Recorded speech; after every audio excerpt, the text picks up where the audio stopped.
야담 선녀를 찾아주신 여러분 환영합니다. 구독과 좋아요 부탁드립니다.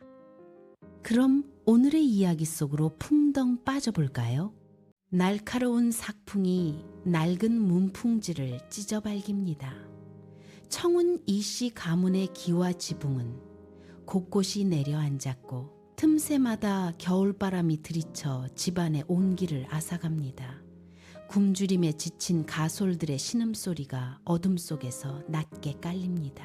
며칠째 밥을 짓지 못한 부엌은 차갑게 식어있고 마당에는 썩은 나뭇가지들이 뒹굽니다. 담벼락은 무너져 내린 지 오래이며 그 틈으로 들이치는 눈보라가 방 안까지 밀려듭니다. 텅 빈 쌀독을 긁는 소리, 추위를 견디지 못한 아이의 울음소리가 겹쳐집니다. 등불은 기름이 떨어져 가물거리다 이내 꺼져버립니다. 어둠이 집안을 집어삼키고 오직 바람 소리만이 무너진 가문의 빈자리를 채웁니다. 이 집은 이제 사람이 사는 곳이라기보다 곧 무너질 폐허에 가깝습니다. 차가운 냉기가 뼛속까지 파고드는 이 밤, 가문의 운명은 이미 벼랑 끝에 서 있습니다. 안채의 정막과 달리 사랑방은 매캐한 담배 연기와 거친 고함으로 가득합니다. 종손 이현석은 헝클어진 머리로 투전판 한가운데 앉아 있습니다. 그는 손에 쥔 마지막 남은 가문의 문서를 바닥에 내던집니다. 툭 하는 소리와 함께 종이가 바닥에 떨어지자 상대방의 비릿한 웃음소리가 방 안을 채웁니다. 현석은 굴하지 않고 옆에 놓인 술병을 낚아채 입으로 들이붓습니다. 술은 턱을 타고 흘러 바닥을 적시고 그는 텅 빈 술잔을 바닥에 내동댕이 칩니다. 쨍그랑 날카로운 파열음이 집안의 정적을 깹니다. 그는 비틀거리며 일어나 방 한구석에 쌓인 괴짝을 발로 걷어찹니다. 괴짝 안에 떼그릇들이 쏟아져 나오며 둔탁한 소리를 냅니다. 가문의 명운이 걸린 족보와 남은 재산은 이미 그의 손을 떠나 투전판의 노름꾼들에게 넘어간 지 오래입니다. 현석은 다시 술잔을 채우며 낄낄거립니다. 그의 눈은 초점이 흐려진 채 타들어가는 가문의 등불을 보며 아무런 감흥도 느끼지 못합니다. 그는 가문의 몰락을 가속하는 유일한 엔진처럼 멈추지 않고 파멸의 길을 재촉합니다. 사랑방의 소란이 잦아들 무렵 안채의 문이 조용히 열립니다. 몰락한 훈장의 딸 설화가 등장합니다. 그녀는 방 한구석 깊숙이 숨겨두었던 괴를 조심스럽게 꺼냅니다. 괴 안에는 낡았지만 정갈하게 접힌 홀레복이 들어있습니다. 설화는 떨리는 손으로 옷감을 매만지다 이내 결심한 듯 그것을 보자기 위해 쌉니다. 그녀는 눈보라를 뚫고 마을 어귀의 전당포로 향합니다. 전당포 주인의 저울 위에 홀레복을 올리고 그 대가로 낡은 엽전 몇 점을 받아 삽니다. 가문의 마지막 자존심을 팔아 얻은 돈입니다. 그녀는 집으로 돌아와 식어버린 아궁이에 불을 지피고 쌀독에 남은 마지막 한 줌의 곡식을 털어넣습니다. 밤이 깊어지자 그녀는 등잔불을 켜고 바느질을 시작합니다. 쉴 새 없이 바늘이 옷감을 통과하고 실이 팽팽하게 당겨집니다.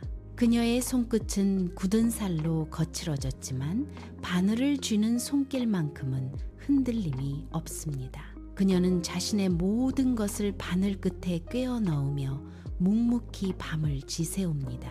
새벽이 밝기 전 설화는 냇가로 향합니다. 얼어붙은 강물 위로 둔탁한 돌덩이를 내리칩니다. 쩍! 소리와 함께 얼음판이 갈라지고 차가운 물이 솟구칩니다. 그녀는 맨손을 물속으로 깊숙이 집어넣습니다. 살을 애는 듯한 냉기가 손끝을 타고 올라오지만 그녀는 멈추지 않고 빨래를 비벼냅니다.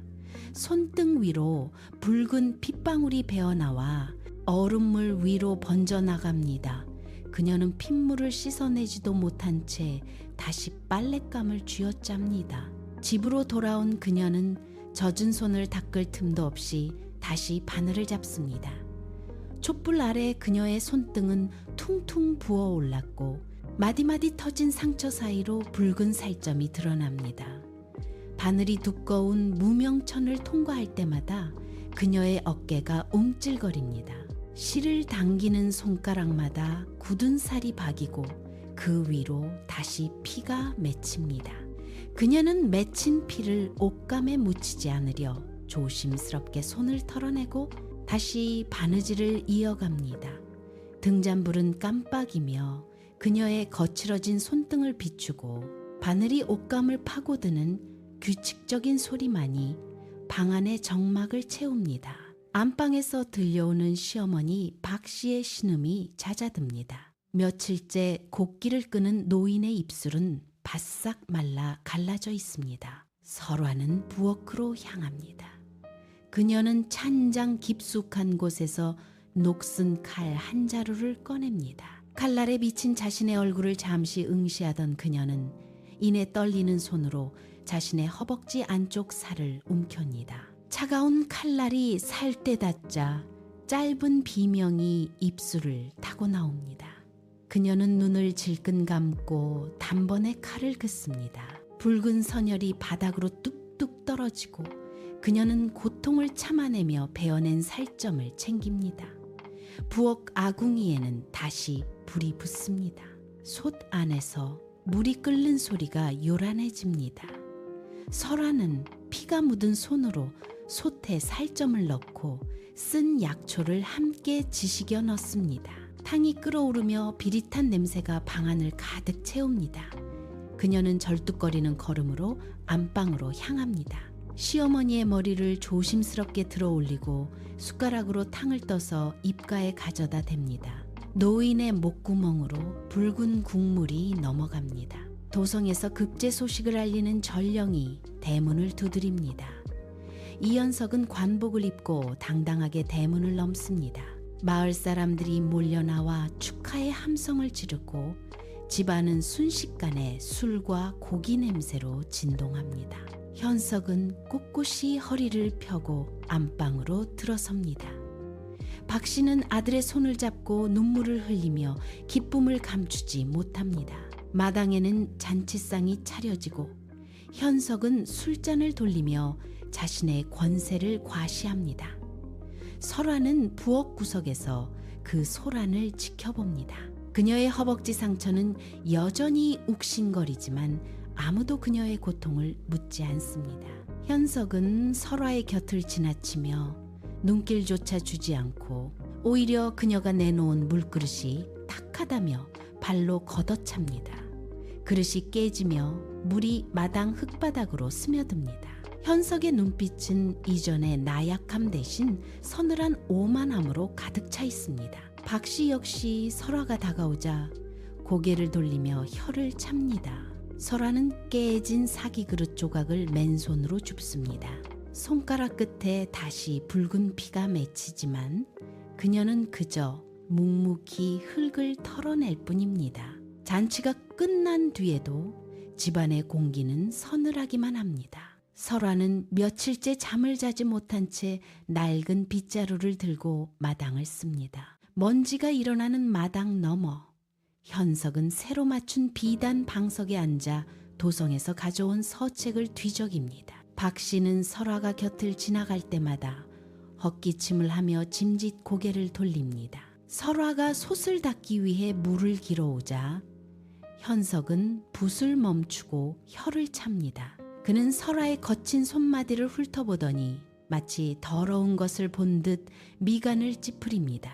박 씨는 설화의 낡은 저고리를 가리키며 가문의 품위를 떨어뜨린다고 쏘아붙입니다. 설화는 대꾸 없이 고개를 숙이고 부엌으로 들어갑니다. 그녀가 솥에 불을 지피는 동안 마당에서는 현석과 박 씨의 웃음소리가 들려옵니다. 그들은 이제 설화를 가족이 아닌 가문의 앞길을 가로막는 낡은 장애물로 취급합니다. 현석은 설화가 차려온 밥상을 쳐다보지도 않은 채 손을 휘저어 물립니다. 밥상 위로 젓가락이 떨어지는 소리가 날카롭게 울립니다. 설화는 떨리는 손으로 밥상을 다시 챙겨 들고 나옵니다. 그녀의 등 뒤로 현석의 차가운 시선이 꽂히고 박씨는 설화가 보이지 않는 곳에서 은밀히 도성 대감집의 혼사를 입에 올립니다. 밤이 깊어지자 현석의 방에 촛불이 일렁입니다. 박씨는 문을 굳게 걸어 잠그고 현석의 맞은편에 앉습니다. 그녀는 낮은 목소리로 도성 대감집과의 혼담을 꺼냅니다. 현석은 붓을 내려놓고 턱을 괴며 헛웃음을 흘립니다. 그는 설화가 가문의 격을 떨어뜨린다는 핑계를 대며 그녀를 내칠 명분이 필요하다고 말합니다. 박씨는 눈을 가늘게 뜨며 설화의 방을 가리킵니다. 그녀는 설화가 밤마다 냇가에서 만나는 사내들이 있다는 거짓 소문을 퍼뜨리자고 제안합니다. 현석은 그 말에 고개를 끄덕이며 간통에 누명을 씌워 관가에 고발하면 설화를 쫓아내는 것은 물론 가문의 명예까지 챙길 수 있다고 덧붙입니다. 두 사람은 설화의 이름을 입에 올릴 때마다 혐오를 드러냅니다. 현석은 이미 설화를 아내가 아닌 치워버려야 할 낡은 짐짝으로 규정합니다. 박씨는 설화가 그동안 가문을 위해 헌신했던 모든 흔적을 지우기 위해 그녀의 소지품을 훔쳐 증거를 조작할 계획을 세웁니다. 방안을 채우는 것은 오직 탐욕과 배신의 공기뿐입니다. 현석은 술잔을 비우며 설화가 사라진 후에 화려한 미래를 상상합니다. 방구석 어둠 속 5살 길람이 숨을 죽이고 있습니다. 문틈으로 새어나오는 촛불빛이 길람의 작은 얼굴을 비춥니다. 아이는 무릎을 가슴까지 끌어안고 방 안에서 오가는 현석과 박씨의 잔인한 음모를 하나도 빠짐없이 듣습니다. 어머니를 죽음으로 내몰려는 아버지의 목소리가 들릴 때마다 길람의 작은 어깨가 미세하게 떨립니다. 아이는 손톱으로 바닥에 흙을 파내며 고통을 참아냅니다. 현석이 설화를 제거할 구체적인 날짜를 언급하자 길람은 입술을 깨물어 피가 맺힙니다.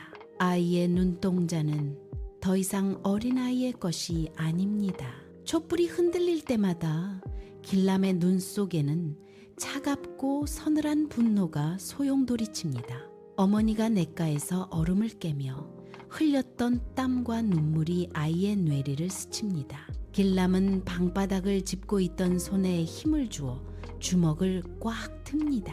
뼈마디가 하얗게 변할 정도로 강한 힘입니다. 그는 소리내어 울지 않습니다. 대신 훗날 닥쳐올 복수의 서막을 예고하듯 아이는 어둠 속에서 조용히 눈을 번뜩입니다. 현석의 웃음소리가 방 안을 채울수록 길람의 분노는 더욱 깊고 단단하게 굳어갑니다. 아이는 이제 어머니를 지키기 위한 자신만의 전쟁을 시작할 준비를 마칩니다. 현석은 설화를 안방으로 불러들입니다. 그는 차가운 목소리로 가문의 명예를 운운하며 설화가 스스로 목숨을 끊어 연려문을 세우는 것이 가문을 위한 유일한 길이라 다그칩니다. 설화가 바닥을 내려다보며 떨리는 숨을 내뱉자 현석은 붓대를 탁자 위에 거칠게 내려놓으며 그녀의 대답을 재촉합니다. 이때 박씨가 다가와 설화의 발치에 비단 수건 한 장을 던집니다. 수건은 바닥을 구르며 설화의 발끝에 닿습니다. 박씨는 설화의 턱을 거칠게 잡아 올리며 죽음이 곧 가문에 대한 마지막 효도라고 쏘아붙입니다. 설화의 눈에서 굵은 눈물방울이 떨어져 비단 수건 위로 스며듭니다. 현석은 문 밖을 가리키며 오늘 밤 안에 결단을 내리라고 으름장을 놓습니다. 방 안의 공기는 얼어붙은 듯 무겁게 가라앉습니다. 설화는 자신의 손을 꽉 쥐며 떨림을 멈추려 애쓰지만 두 사람의 서늘한 시선은 그녀의 숨통을 조여옵니다. 현석과 박씨는 설화의 대답을 기다리며 촛불을 등지고 앉아 그녀를 압박합니다. 설화는 떨리는 손으로 찬장 깊숙한 곳에서 낡은 사발을 꺼냅니다. 그녀는 뜰에 고인 빗물을 받아 그 안에 독초를 으깨 넣습니다. 아들을 살릴 수만 있다면 이 한 몸 사라지는 것은 아무것도 아니라는 듯 그녀의 눈빛은 공허하게 가라앉습니다. 설화가 사발을 입가로 가져가려는 찰나 어둠 속에서 작은 손 하나가 불쑥 튀어나와 그녀의 손목을 낚아챕니다. 길람입니다. 아이는 젖은 눈으로 어머니의 손에서 사발을 빼앗아 바닥에 쏟아버립니다. 맑은 물이 흙바닥으로 스며듭니다. 설화가 놀라 아이를 바라보자 길람은 어머니의 뺨에 흐르는 눈물을 자신의 작은 손으로 닦아냅니다. 아이는 어머니의 무릎을 베고 누워 나직하게 속삭입니다. 어머니, 울지 마십시오. 저들의 탐욕이 어떻게 목을 죄는 밧줄이 되는지 제가 똑똑히 보여드리겠습니다. 길람의 목소리는 5살 아이의 것이라 믿기 어려울 만큼 낮고 단호합니다. 설화는 아들의 작은 어깨를 감싸 안으며 참았던 울음을 터뜨립니다. 길람은 어머니의 품 안에서 밖을 향해 서늘한 눈빛을 보냅니다. 방 안의 촛불이 일렁이며 두 사람의 그림자를 벽면에 길게 늘어뜨립니다. 새벽녘 방 안의 촛불이 꺼지자 설화의 숨결도 멈춥니다.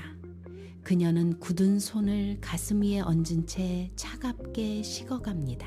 곁을 지키던 길람은 어머니의 손을 잡고 흔들어 보지만 아무런 응답도 돌아오지 않습니다.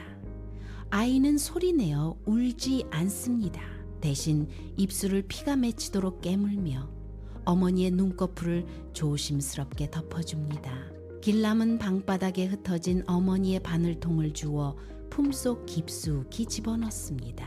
밖에서는 현석이 하인들을 시켜 설화의 죽음을 알리는 곡소리를 준비하라고 소리칩니다. 길람은 그 소리를 등지고 앉아 텅 빈 방 안을 천천히 둘러봅니다. 어머니가 평생을 바쳐 지켜온 이 집이 이제는 거대한 무덤처럼 느껴집니다. 아이는 자리에서 일어나 어머니의 시신 곁을 떠납니다. 문 밖으로 나선 길람의 발걸음은 흔들림이 없습니다. 그는 헛간 구석에 숨겨두었던 낡은 종이 뭉치를 꺼내 듭니다. 그 안에는 그동안 문중 어른들이 주고받은 은밀한 서신과 비리의 증거들이 적혀 있습니다. 길람은 차가운 마당을 가로질러 가문의 족보가 보관된 서재 쪽으로 시선을 고정합니다. 복수는 이제 막 시작되었습니다.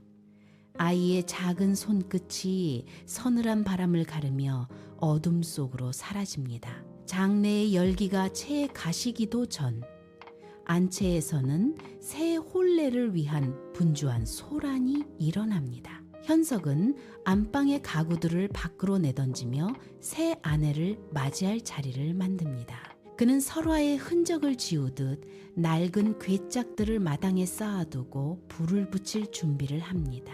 그 소란스러운 마당 뒤편, 길람은 그림자처럼 움직입니다. 아이는 현석이 술에 취해 잠든 사이 서재의 틈새를 기어 들어갑니다. 길람의 작은 손이 종친 회장의 치부책이 숨겨진 서가 뒤쪽을 더듬습니다. 손끝에 딱딱한 종이 뭉치가 걸립니다. 아이는 그것을 품에 넣고 다시 어둠 속으로 몸을 숨깁니다. 길람은 헛간 구석에 웅크려 앉아 어머니를 죽음으로 몰아넣은 이들의 비리가 적힌 장부를 한 장씩 넘깁니다. 잉크가 번진 글자들 사이로 문중의 추악한 거래들이 드러납니다. 길람은 입술을 굽게 다물고 장부의 내용을 머릿속에 새깁니다. 현석이 마당에서 하인들에게 고함을 지르며 혼례 준비를 독촉하는 소리가 들려옵니다. 길람은 그 소리를 들으며 쥐고 있던 장부를 가슴팍에 더 깊숙이 밀어넣습니다. 아이의 눈동자에는 촛불보다 더 차갑고 날카로운 빛이 설입니다. 복수의 그물은 이미 현석의 목을 향해 조여지고 있습니다.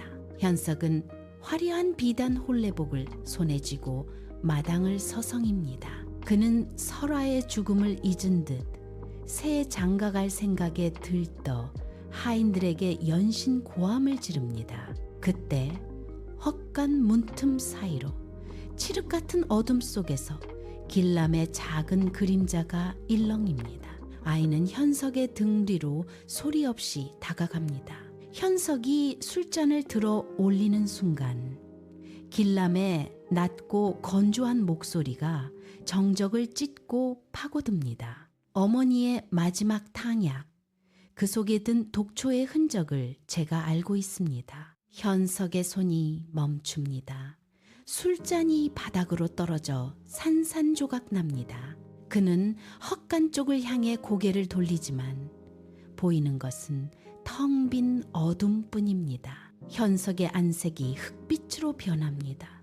그는 헛것을 본 듯 뒷걸음질 치다 마당 한복판에 주저앉습니다. 등줄기에 식은땀이 흐르고 손끝이 걷잡을 수 없이 떨리기 시작합니다. 아이의 입가에는 아주 희미하고 서늘한 미소가 번집니다. 현석은 자신의 비밀이 드러났다는 공포에 질려 숨조차 제대로 쉬지 못한 채 거친 숨을 몰아쉽니다. 가문의 명예를 지키려던 그의 오만함은 아이가 던진 단 한마디에 갈기갈기 찢겨나가고 있습니다. 길람은 헛간에서 꺼낸 치부책의 내용을 필사합니다.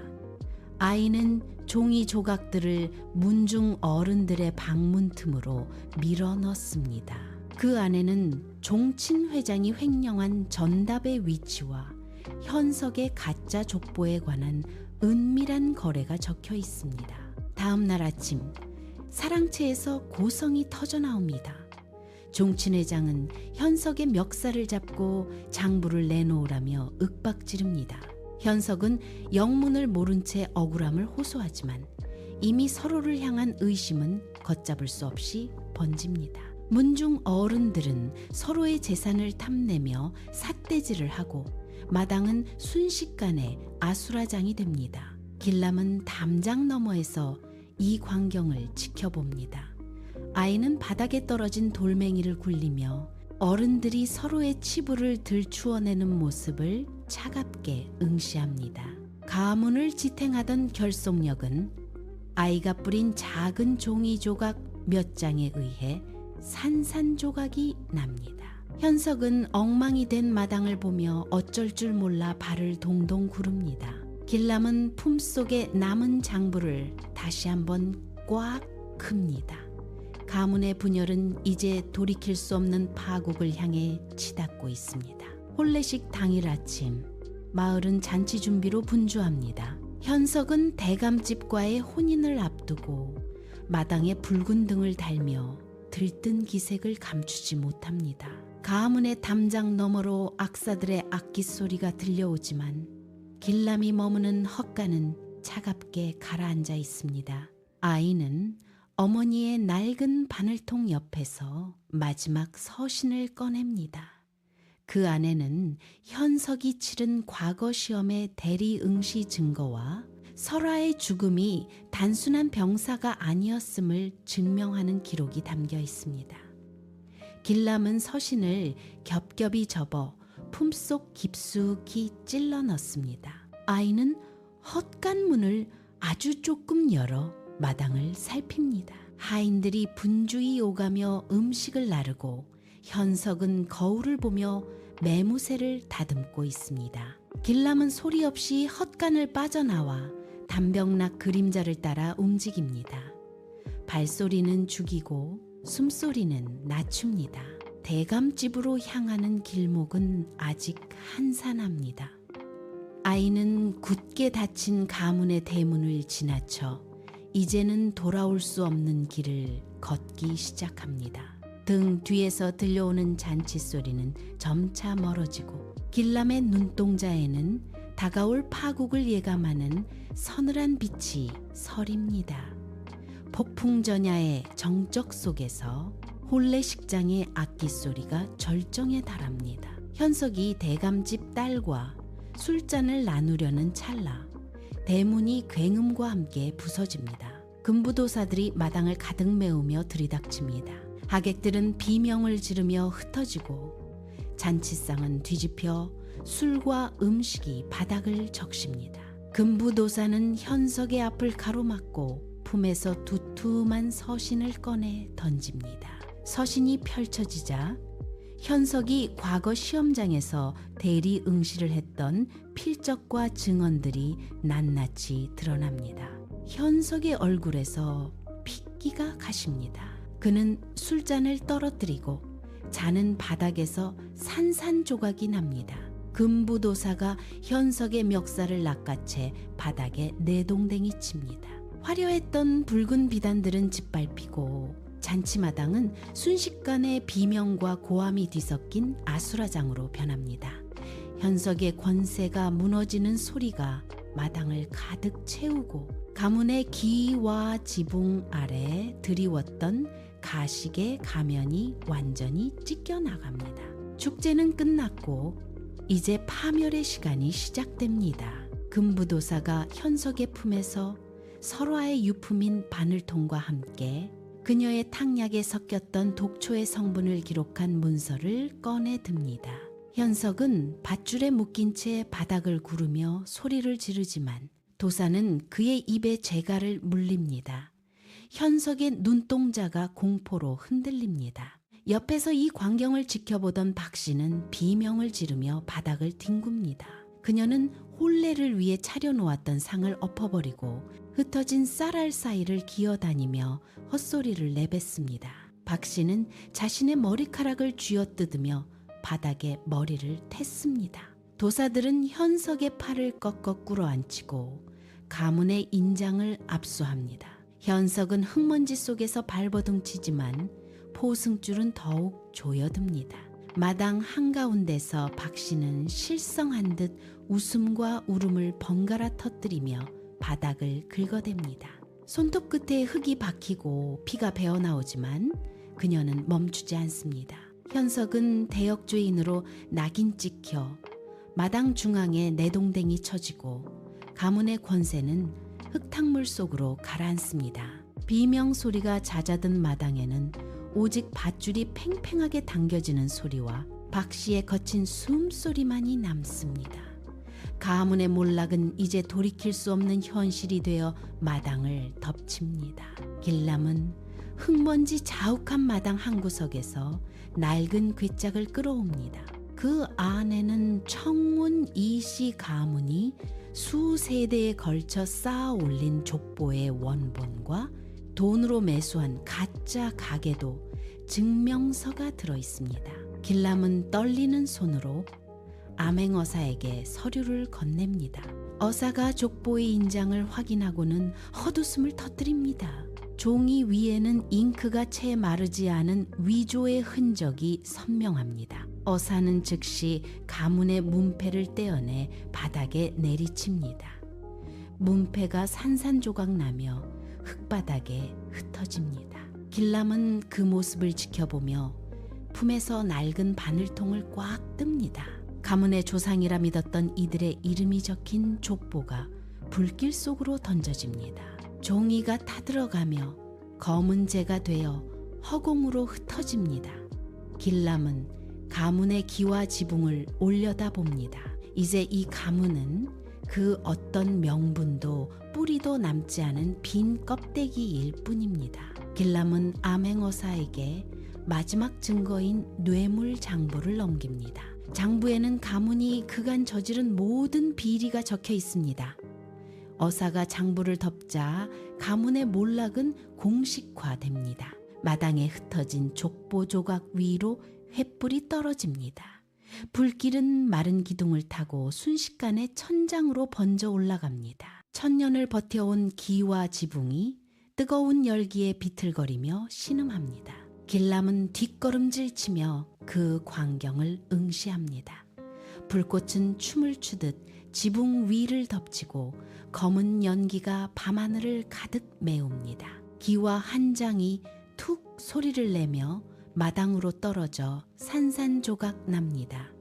이어 지붕 전체가 굉음을 내며 무너져 내립니다. 흙먼지와 불꽃이 뒤섞여 소용돌이칩니다. 화마는 가문의 역사가 새겨진 기와를 집어삼키며 붉은 아가리를 벌립니다. 길람의 눈동자 속에 무너지는 지붕의 잔상이 깊게 박힙니다. 불타는 기와 조각들이 쏟아지는 마당은 이제 더 이상 가문이 아닌 폐허일 뿐입니다. 지붕이 완전히 주저앉자 불길은 더욱 거세게 솟구칩니다.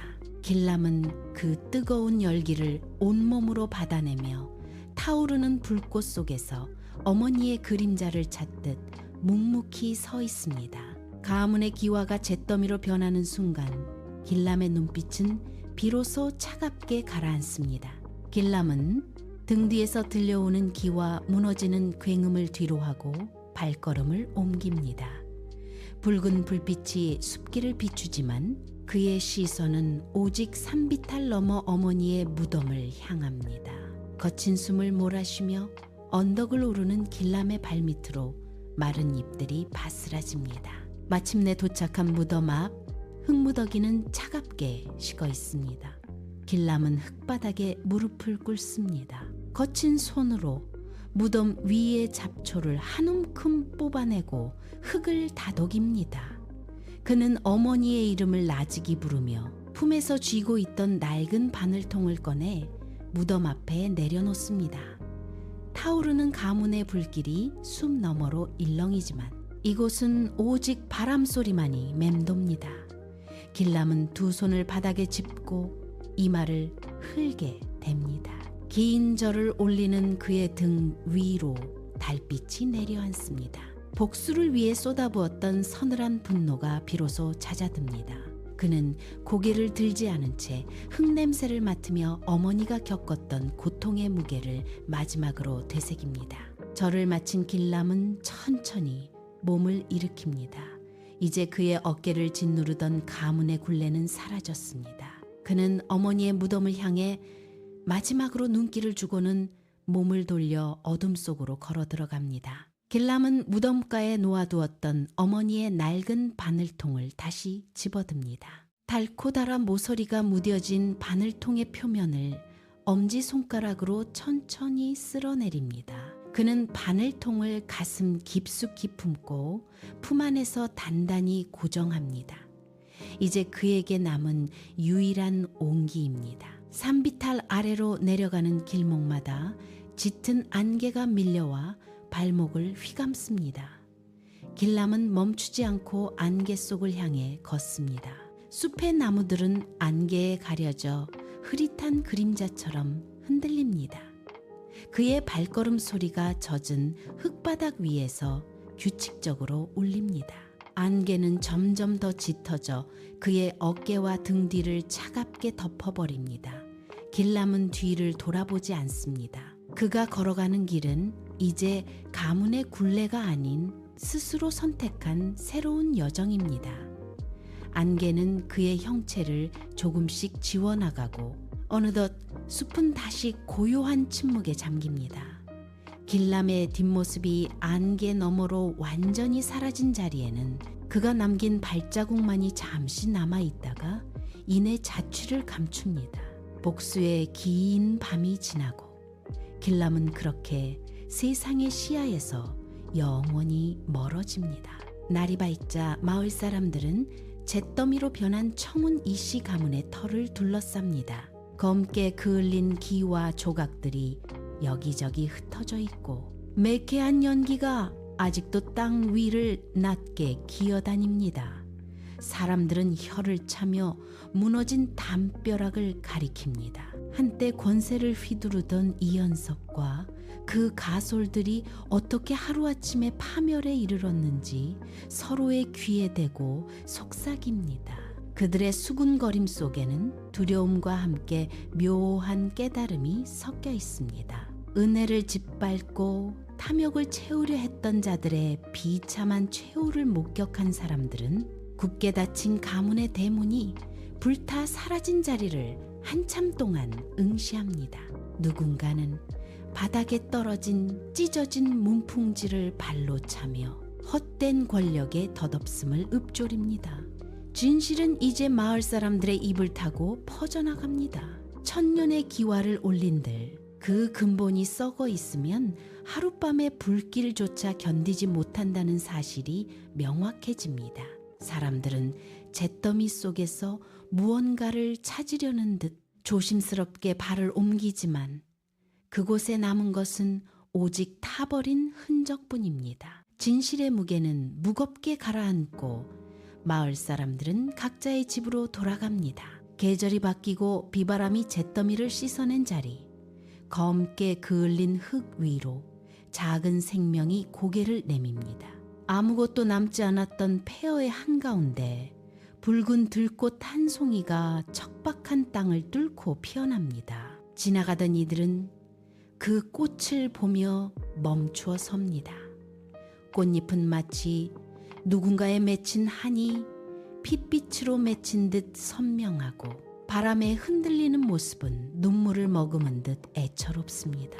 사람들은 이 꽃이 설아의 억울한 넋과 길람의 뜨거운 눈물이 섞인 땅에서 돋아났다고 믿습니다. 이제 청운 이씨 가문의 이름은 사라졌으나 이 붉은 꽃은 매년 봄마다 잿더미 위를 붉게 물들입니다. 탐욕으로 쌓아 올린 성벽은 무너졌어도 진실을 품은 전설은 들꽃의 씨앗이 되어 대지를 떠돕니다. 바람이 불 때마다 꽃잎은 사르르 떨리며 잊혀서는 안 될 그날의 진실을 나직이 읊조립니다. 사람들은 꽃 앞에 잠시 머물며 고개를 숙이고 그들이 남긴 슬픈 교훈을 마음속에 새깁니다. 잿더미는 사라져도 꽃은 남고 꽃이 지면 다시 전설이 되어 대지에 스며듭니다. 그렇게 설화의 한과 길람의 눈물은 긴 세월을 넘어 이 땅의 붉은 꽃으로 영원히 기억됩니다.